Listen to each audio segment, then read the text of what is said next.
in Germany. Why? Because as I said last time, the Renaissance popes had become extremely corrupt.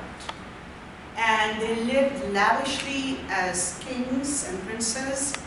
They weren't living according to the religious principles that they were supposed to follow. They had mistresses, they had illegitimate children.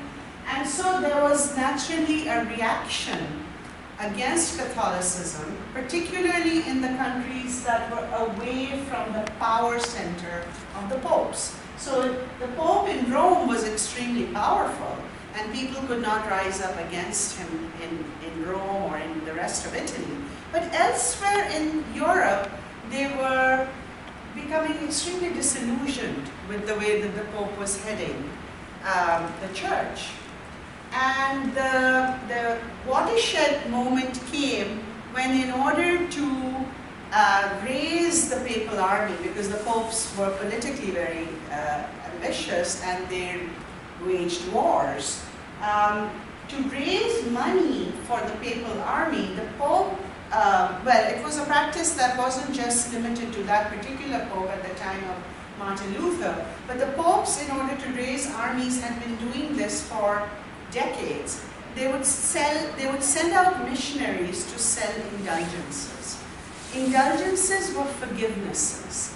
So you would get you could buy a piece of paper signed by the Pope that you could purchase to wash off your sins, to absolve you of your sins.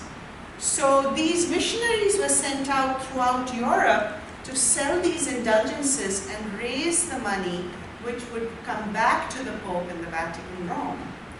Now Martin Luther, who was a priest, that was the last straw in a way for him.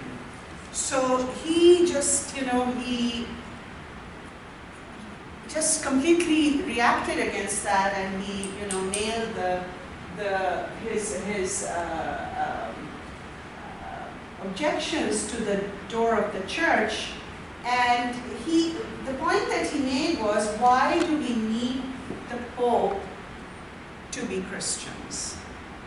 If we believe in Jesus Christ, we believe in God, in Jesus as God, we don't need to go through the Pope, or any of the priests for that matter.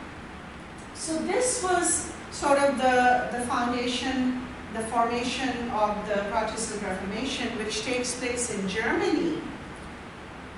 But then it has a lot of repercussions for the art world.